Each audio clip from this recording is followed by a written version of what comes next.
In this video, we're going to show you how to make a vinyl covered cup holder that can be attached or removed from your cushion. In this first chapter, we'll be cutting and gluing our foam. I'm using a soft tape measure, and you can see that if we measure for this cup, I get 10 1/4 inches. That's where we want the basically the cup holder to stop. 10.25 divided by pi, 3.14 equals 3.26 inch. So I'm going to use a 3.5 inch hole saw. This is a little bit bigger than what we desire for our fabric size, but it's going to work great for our foam. So I've got some scrap foam. This is a dry fast foam, and this is a scrap piece. I'm going to put it under here. I have not cut it to size, but I want to put the hole in there first because the hole may not be centered if I don't do a good job of this. So I've got the scrap foam, so I don't have to worry about going through my table, and I'm going to put the hole right about here. And this is a, 3 inches of foam, and we got a beautiful hole, as you can see. It doesn't have to be perfect, but that was nice and easy. You can cut foam with an electric kitchen knife, which is used for Thanksgiving.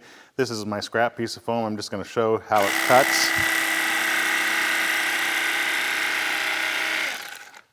Not bad. You do have to be careful to hold the blade straight, and it's a little bit more difficult, but you don't have to buy an expensive foam cutter. We're going to use a better foam cutter. Just so you can see, this is how the cup fits in there. It's a little bit loose, but our fabric will take up the difference. This is 3-inch foam. We need to add 1 more inch for an overall height of 4 inches, and that's going to be glued to the bottom side, so 1-inch foam. This is 3-inch foam because I don't want to buy another sheet of foam that's 1 inch. So I'm just using the clear acrylic ruler, and I'll mark it on probably 2 sides just so that I can use this as a reference. You can mark it on all 4 if you'd like, just to be safe. I'm going to use the electric kitchen knife to do this, and I'm going to try to follow those lines.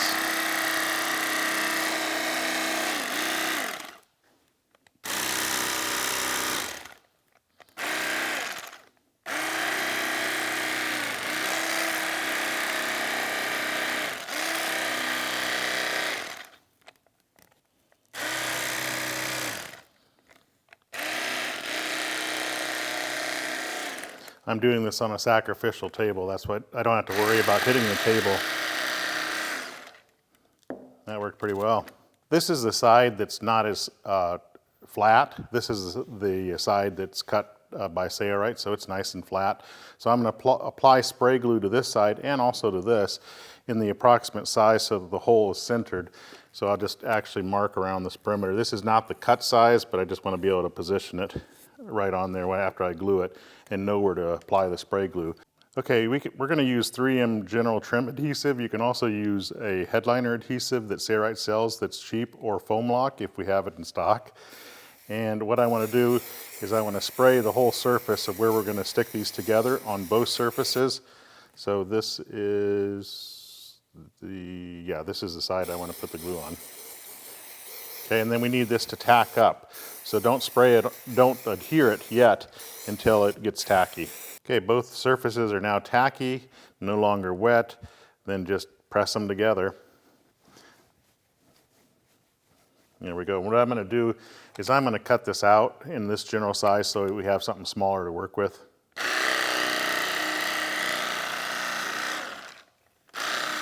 Now the cup holder can be any size, but I'm going to basically make mine a 7 by 7 square.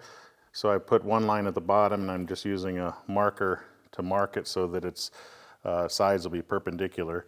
And let's make sure that the hole is centered, and we'll just mark around the perimeter.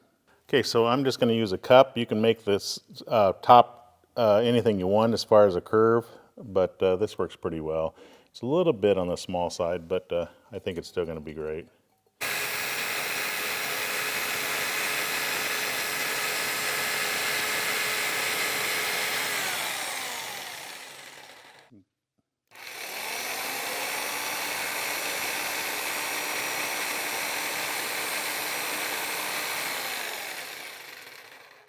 Okay, so this is probably not necessary, but it's a cerite foam shaper. It's basically a lid with holes in it. Works really well. So if you have a corner that's not perfect, like down here it's not as rounded, you can actually just use this and shape the foam. And I just love this thing. It's got a handle so you can hold it. You can make your own too, but it's not that expensive. Well worth the money to have the handle. And you can see that it's already shaping that bottom edge to make it look like the top edge here. So use that at your discretion. In this chapter, we'll be cutting out our fabric. The hole in our foam is 3.5 inches. We want to create a bottom for the cup holder out of Fibertex or Textiline at 4 inches, which is a 1/2 inch bigger. So I'm setting up a compass to 2 inches, as you can see here. And this is our Fibertex material. This is the open mesh, and we're going to draw a circle with this fabric marker, and that should equal 4 inches, and it's perfect. We're going to cut that out. You can also use a marker for this, but just don't mark anywhere where it's going to be visible. We're going to cut slits about 1/4 inch all around the perimeter, 1/4 inch or so apart from each other, going no deeper than 1/4 inch because our seam allowance is going to be rather minimal here, so we don't have a lot of bulk fabric that makes the circle wrinkly. 4 times 3.14, which is pi, 3.14 equals 12.56. So I'm going to cut a boxing that's a little bit longer because we can always cut it short. So I'm going to make it, say, 13 or 14 inches. Our cup at the top here is around 3 inches. Our foam is 3 inches thick with a 1 inch bottom. So I'm going to make my boxing 3.5 inches. I have a sacrificial table so I can cut without my wife yelling at me. And so I'm just cutting right on top of that table. 3.5 by 14 inches is there. And then we'll come down from there, making sure that we're against the fabric. And this is our boxing. This is the bottom side of our foam. We're going to place it on the Fibertex material. The bottom is going to be Fibertex. And I'm going to hold the marker very close to the edge. I really want this top plate to equal the size of the foam, so I'm going to trace around it. Now, if one of my corners are slightly different, putting it on the wrong side could cause problems. So I'm going to mark this as a W at the bottom for wrong side. This is the wrong side. This will be the outside. And we'll just cut it out with scissors. This is our vinyl fabric for our cushion that we made. This is an Eversoft vinyl. It's phenomenal, available at Sailrite. This is the bottom side, and I placed the side with a hole over top of the bottom side, and we will trace around it. This time I'm going to use a pencil and mark around it so that it's exactly the same size as the foam. And we also want to, well, we don't need to mark wrong side. The fabric only has.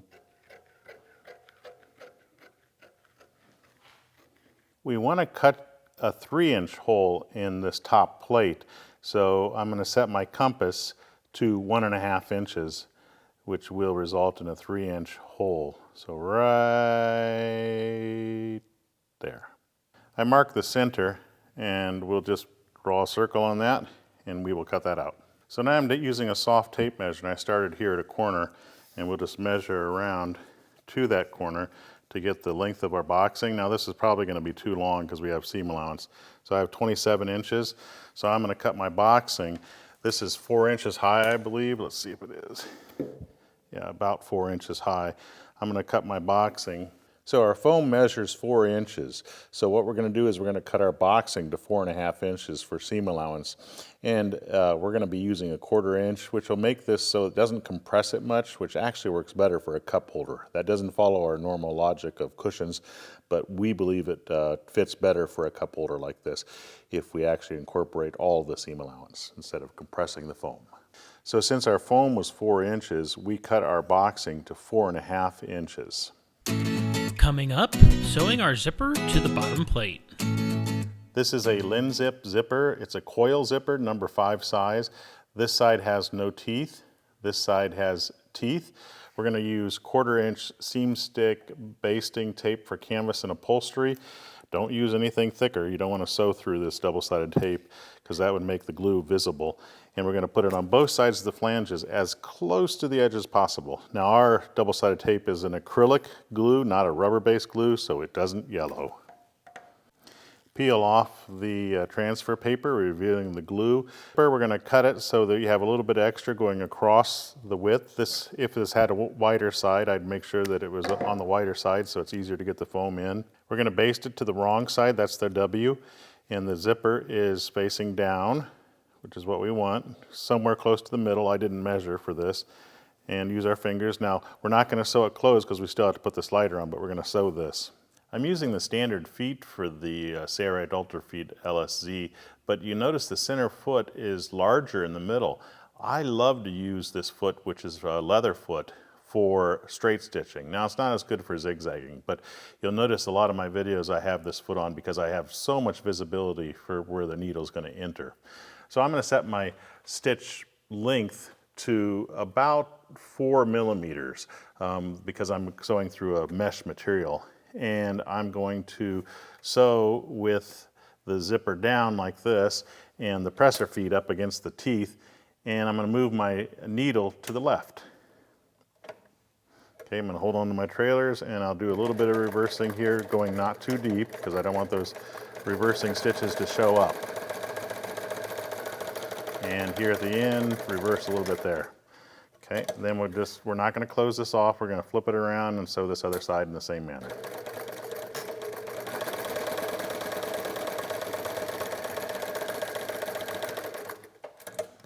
There we go. We're going to turn the Worker Bee Power Pack system down to its minimal speed because then I can just have total control. I probably don't need to do that, but it'll be helpful for you. In this next chapter, we'll be sewing our mesh cup insert. We're going to put the needle in center position here, and I'm going to put the magnetic guide on at a 1/4 inch, which is basically right up against the presser feet, or very close to it, just like that. So I have a black mark on the circle. What I'm going to do is I'm going to position the black mark on the end of my boxing like this. That way I know where the boxing ends, but I'm not going to sew right there. I'm going to start sewing about 1 inch away. So right about there, and all I need to do is lower my foot and hold my trailing threads. I'm not going to do any reversing here. What I want to do is I want this to sew in straight, the boxing, and I want this to be pushed up against the magnetic guide as I sew at that junction.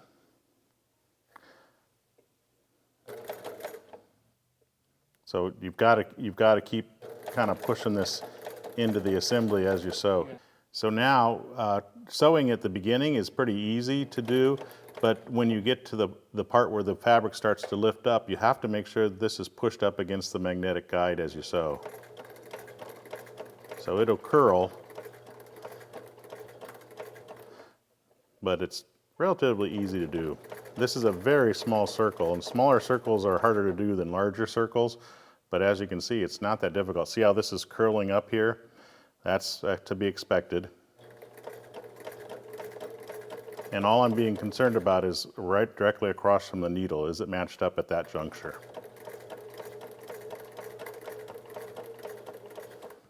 And those little slits that we made in the circle allow it to take this turn nicely. Okay, so now we're getting close to where we began sewing, and I'm going to stop sewing here, and I'm actually going to do some reversing here. 1, 2, 1, 2, and that should be enough here. We're going to take this out because we need to join the boxing together and cut it to the right size. Okay, if I push the unsewn part up to that black line here, I need to make sure that I account for 1/4 inch of seam allowance. So I'm not measuring anything, I'm just marking approximately 1/4 inch from that end. And now what we need to do is we need to determine where this one would fall. So what I do is I walk this one over basically as though I were sewing, and that's where that one would fall at 1/4 inch. So I'm going to mark it here on the boxing, and that's where I'm going to cut. This I'm not going to cut at all. Because this is Fiberglass material, I can just follow the weave because we cut basically along the edge of the fabric, so I know that it's perpendicular to that edge. Okay, so now that it's cut, all we have to do is match up the edges of the boxing, and then I like to use a fabric leather clip that's available from Sayrite, and I like to put it about 3/4 inch away from this edge so that I can position my fabric underneath the sewing machine and the clip doesn't get in the way. So I'm going to lay this flat, and I'm going to hold my trailers, and I will do a little bit of reversing here at the beginning. And once we sew down this edge, I can just move the clip and sew down to the other end and do some reversing there. And our boxing is sewn together. Okay, so now it should be the same circumference as the circle. So if I move it up like that, you can see that there's very few wrinkles, or if any. And what I'm going to do is I'm going to position it underneath the foot.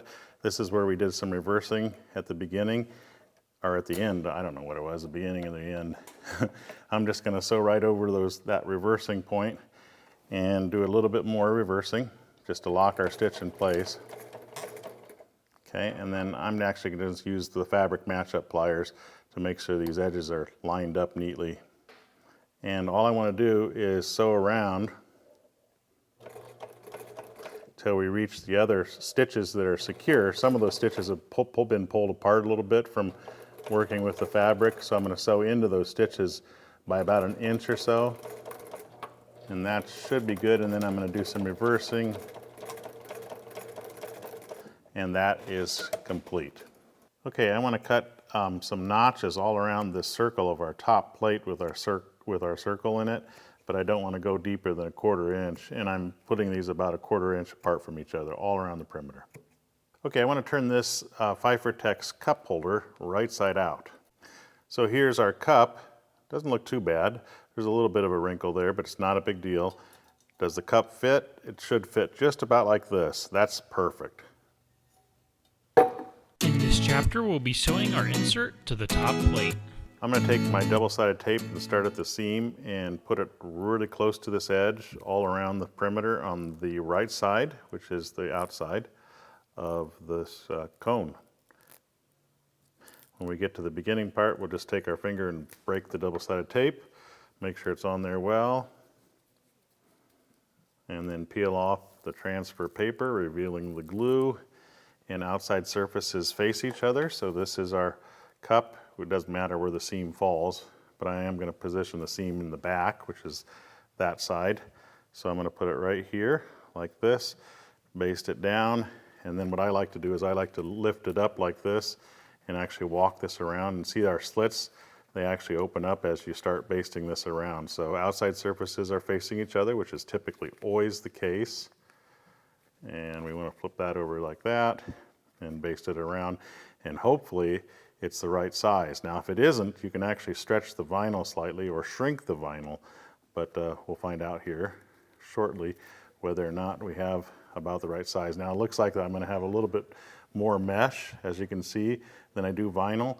So what I'll do is I will actually unbaste some of this, and I'll pull, let's see, I need to pull my vinyl because it's a little bit short. So I'm going to pull a little bit as I baste, and that will take up the space difference so that we end up perfect at the end, which now we are perfect.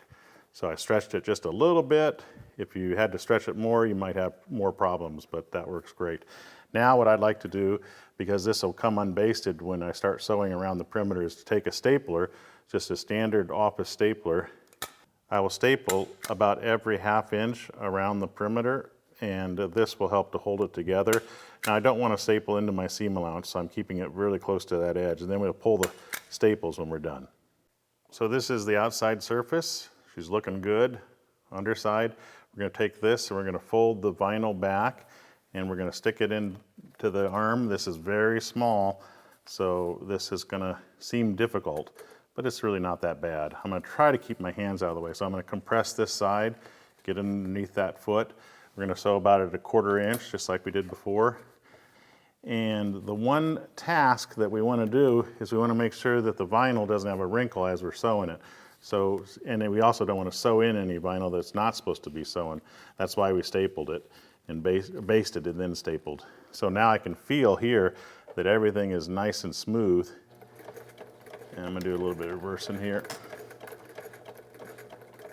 So I'm going to sew to this point, and I'm going to bury my needle, and then I'm going to actually reposition everything so I can sew another inch or so.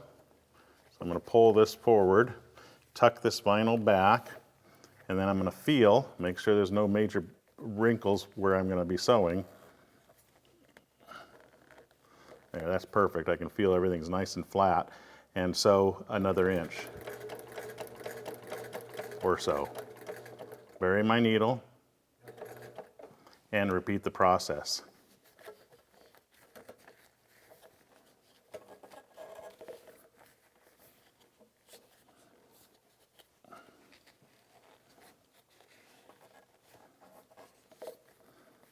Okay, everything is nice and flat. Looks like there's a small little wrinkle there.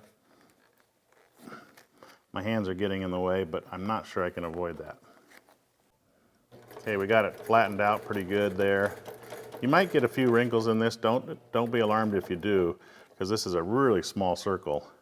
And sometimes lifting the foot can actually help you to reposition. I know my hands are probably getting in the way a lot, but I'm doing my best here to try to keep them out of the way. I'm going to pull that vinyl back, try to make sure everything's nice and flat. Don't forget to lower your foot before you sew, otherwise you're going to have sewing problems. So now I'm coming up to where I began sewing. You can see the stitches there. I'm going to sew over them by a couple stitches and then just do some reversing. And let's see what she looks like.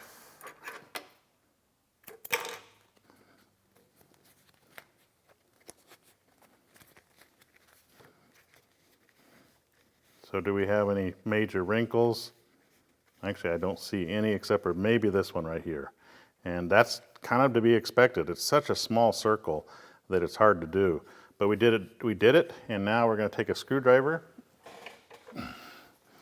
and we're going to remove these staples. Coming up, we'll be sewing our boxing to the top plate. Okay, in this chapter, we're going to sew this top plate on to the boxing, which I've already done. So that's what we're going to be showing. However, I do want to take note that if your cup holder, for us, our cup holder is going to have a tab that comes down here, and it's actually going to sit on the deck like this. But if your cup holder sits on the side like this, like in a cockpit, and your cushions are up here, you'll want to put the tab here. So if you're doing that, if your cup holder is going to be on the side of a solid surface rather than on the base like this, you'll need to put that tab here. And the chapter after we sew this on will show how to make that tab. So don't forget to put that in if you're doing that. But for us, the tab's going to go down here. Right now, we're going to tackle attaching the top plate with the boxing. We're going to take this back side, this is the one with the curve, and I'm actually going to fold it in half, and I'm going to put a center mark in it. So right here, cutting no deeper than our 1/4 inch seam allowance, and that's the center. And what I'm going to do is I'm going to take my boxing, outside surfaces face each other, which means that this is the outside surface, that's the outside surface, and I'm going to start it a 1/4 inch, because that's what our seam allowance is, from that center mark right there. And I'm going to hold it in place. I'm not basting anything. So what I want to do is I want to have a 1/4 inch past that center mark, but I want to start sewing about 2 inches from that center mark so that I can seam it together when I work around it. So outside surface, our outside edges are matched up. I'm not going to do any reversing here. I'm going to sew to the corner,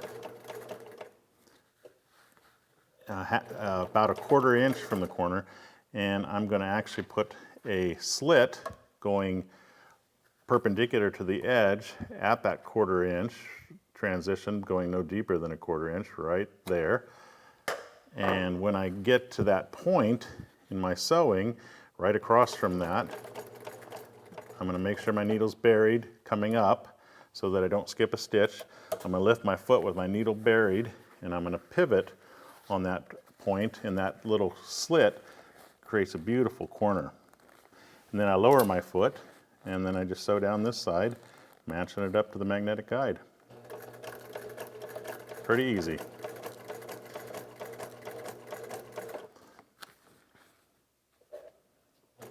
Let's turn up the worker bee a little bit because I don't need to go that slow. Now, when I go around this corner, what you might want to do is put just a little slit at the corner here. I'm just going to do it like that, and that'll help us to take that rounded corner. So see how it opens up a little bit so that I can more easily navigate around that. And this wrinkle in here, I just don't want to sew through the wrinkle. So it'll basically come out as I sew around like that. So we're going to continue to sew around it in the same manner until we reach the beginning point. I'm going to make one more slit in the boxing here.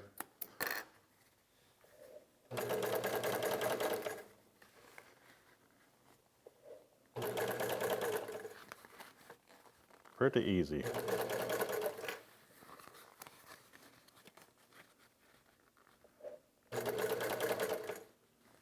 Okay, I cut a slit at that corner just like we did on the other corner. I lowered my foot, and I don't want to sew all the way to the end here. I'm just going to sew about an inch or so right there and do a little bit of reversing.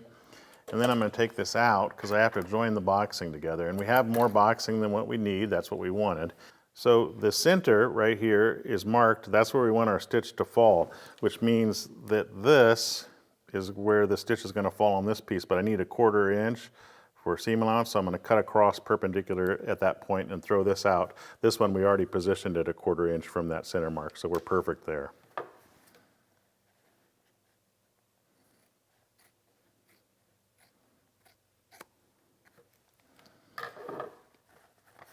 Okay, so now I like to use double-sided tape, especially for vinyl, since I don't have a big opening. So I'm going to actually put it on here. I know my fingers are probably in the way, but you'll see it here in a second. So that's all you do. And then you peel off the transfer paper, and then you can match it up, and it's perfectly lined up.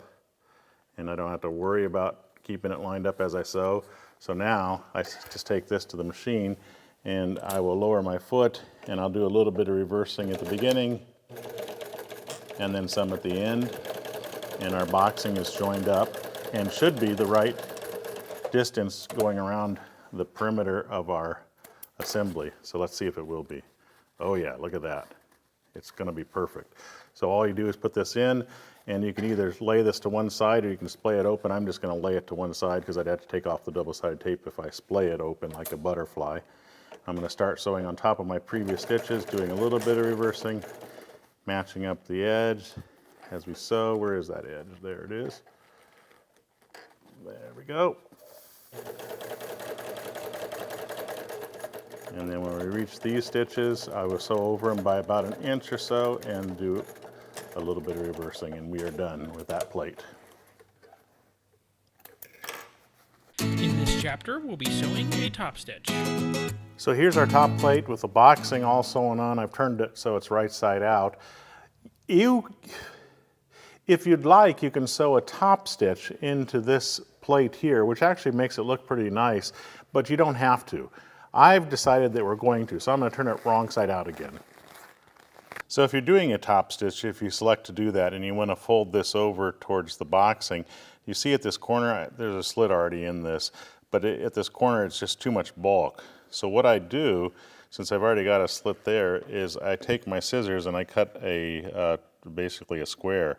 So don't cut into your seam allowance, but if you do this and that, then when these seam allowances roll around the corner, you can see it's a lot neater.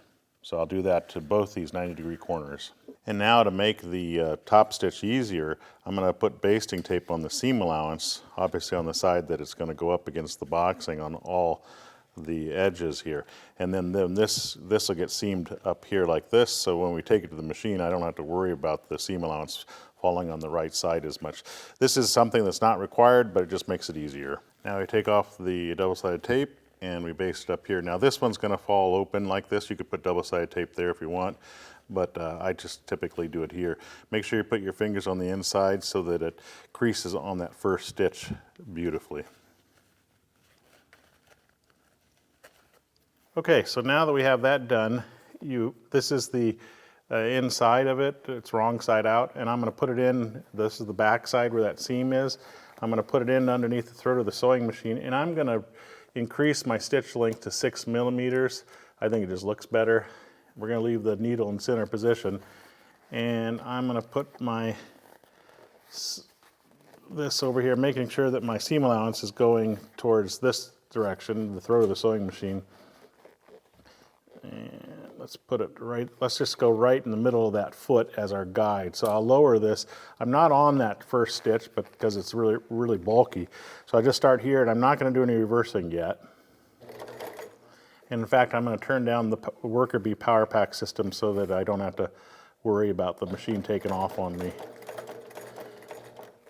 Okay, so when I get to this corner, what I'm going to do is every time I make adjustments, I want to make sure my needle's down, and I can pull the material to get it to rest. I can't see anything anyway, so. Nicely.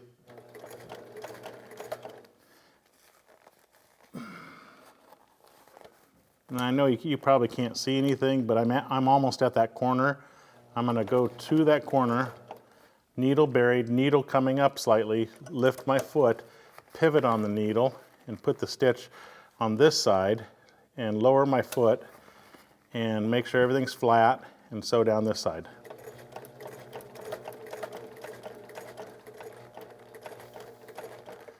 When I make adjustments, I make sure the needle's buried and just keep sewing. Here I'm going around a corner and I'm just taking my time, making sure that it's splayed out nicely. I'm sorry, my fingers are probably totally in the way, but I'm trying to be able to show you everything. Not too hard, especially since it's kind of basted down and don't have to worry about that seam allowance much.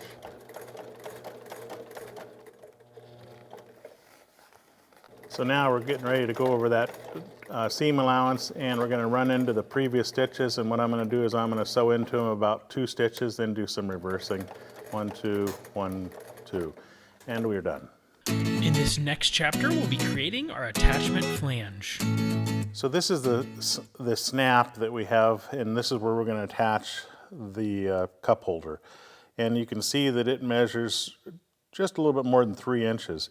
So I'm going to make a slot that is tight to probably 2 3/4 inches, which is a 1/4 inch less than whatever your tab is. So this is some of my vinyl, and I'm marking on the underside, and I'm going to cut a square 5.5 inches by 5.5 inches. Then I'm going to take this to the sewing machine, and I'm going to sew it wrong side out here and here. I'll bring it back when I'm done. Okay, I sewed a 1/4 inch from here, and I did reversing here and reversing here, and same thing over here. And it's necessary to do reversing because we're going to turn this right side out. But before we turn it right side out, I'm going to cut the corners at the top here, and I'm also going to do it down here just to take out some of the bulk. Don't cut into your stitch. Stay away from it. Turn it right side out and push the corners out with your finger or another tool so that they are nice and crisp. Okay, so here's what it looks like when it's turned right side out. What we're going to do is we're going to sew around the perimeter. It just makes it look nice. So make sure you're on your first stitch, and I'll just start here. And we'll do a teeny bit of reversing here. And what we want to do is just sew to the corner and stop short, right about where your seam allowance is, and make sure your needle's coming up so you don't get a skip stitch before you pivot. Raise your foot, lower your foot, and sew to the next corner and do the same thing all the way to the bottom. Don't sew the bottom shut, no need.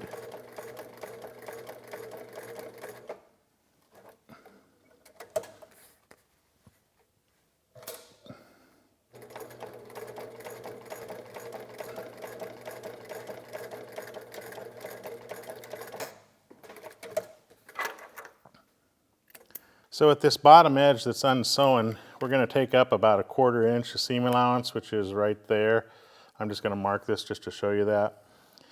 Now we want that slit to be 2 3/4 inches is what we decided. And I want it to be fairly close to that just so that it has a nice crisp edge. when the cup holder is installed. So I think right about there will work well. So I'm just going to put a line that's 2 3/4, and that actually is almost 1 inch exactly from the edge. Okay, we put our machine back in about a 4mm stitch length, and I want to sew around this because we're going to slit that. So I'm going to put it in the machine, and I'm going to start at the corner here, and I'm actually going to sew kind of like really close to that line. You'll see here in a second. So see how close I am to that line? And I'm just going to sew down this side. I'm not on top of the line, but I am almost on top of it. When I get to the end, I'm going to bury my needle, make sure it's coming up, pivot on that needle. I'm going to make 1 stitch. That's why I have the worker bee set to fairly slow power. Needle's coming up slightly, pivot again, and then I'm going to lower the foot and sew down this side.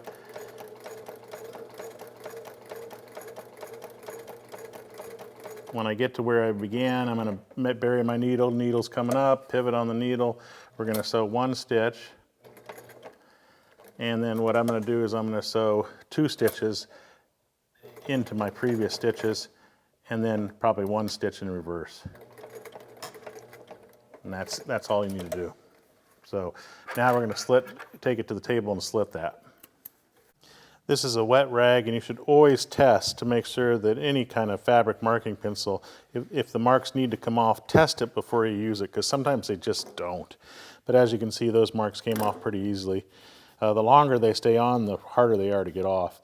So now I'm going to take a razor blade, and I'm going to cut, being sure that I don't cut my threads, because that's the only thing that's going to reinforce this hole. And I'm going to go right to there, make sure I'm going through both layers. Yep, I am. So now we have a slit. Looks like a buttonhole, doesn't it? So I put it on my fastener, and it's going to be like this, and the cup will be right here. It's a little bit on the small side. You can see it wrinkles up the tab a little bit, but at least it's secure. So you can decide to make it bigger if you'd like. Coming up, we'll be sewing the bottom plate. This is the right side of my bottom plate, and I need to slit that mesh material right over top of the zipper's teeth. You can also do this with a seam ripper. And so now you can see there's the teeth. Now I need to put a slider on.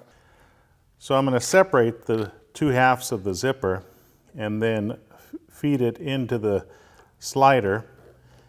And it's started. And now we just take the slider off the jig. And we're going to put the zipper someplace in the middle position. And there we go. You can also put this on by hand. It's just a little bit more cumbersome. I'd probably recommend you get a helper for this, but I think I've got it already. Yep, we got it.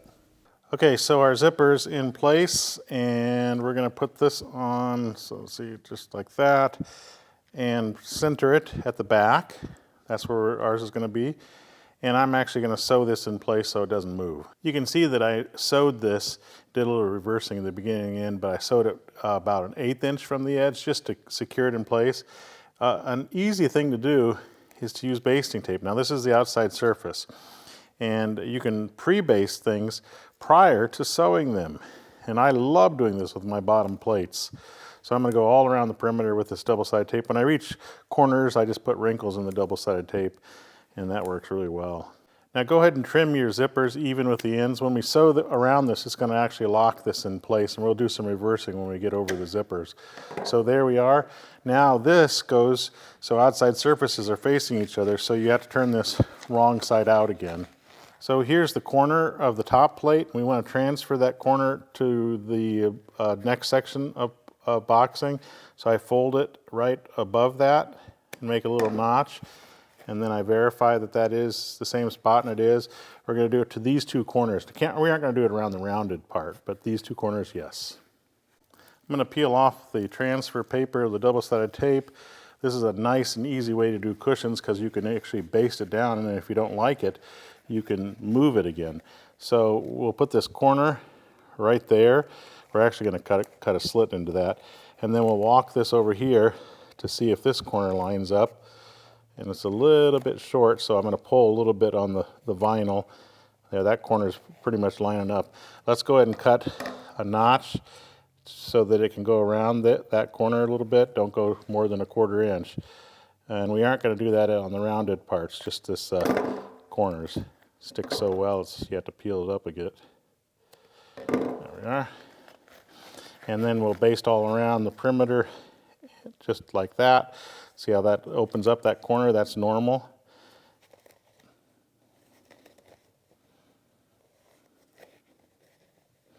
We just match up the edges as we go. We have to have a little wrinkle there because we are rounding a corner.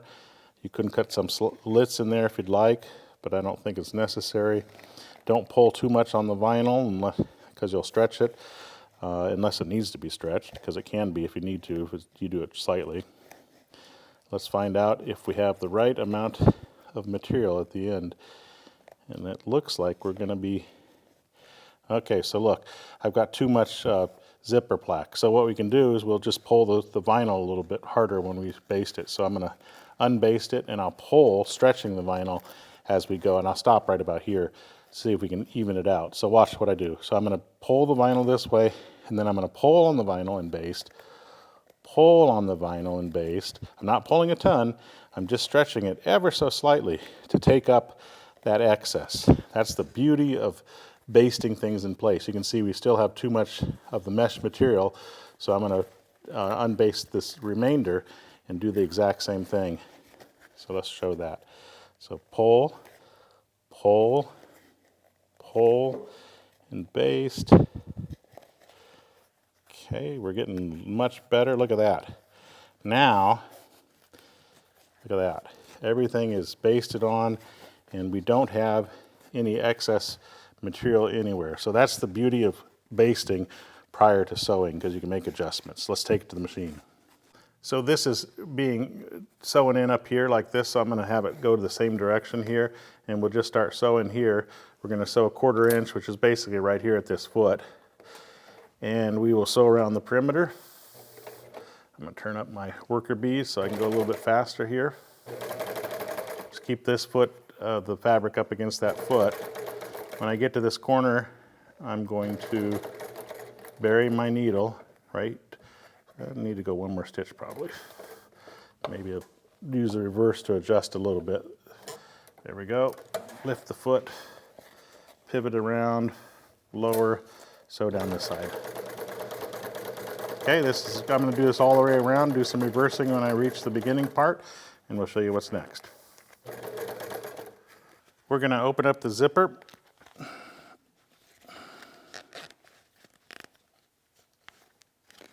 It's a locking slider.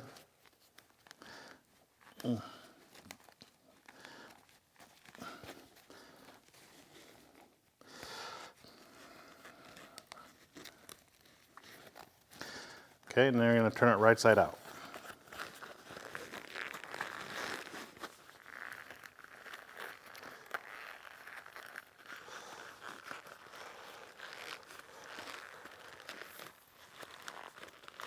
Don't worry about this part yet. We have to push that into the foam. So I'm going to take the foam. It obviously goes like this with a hole that way. And I'm going to put it in a ball like that. Okay. This is like wrestling an alligator. This is a small hole. So, and this is a firm dry fast, which I'm not sure I recommend for this, but that's what we had.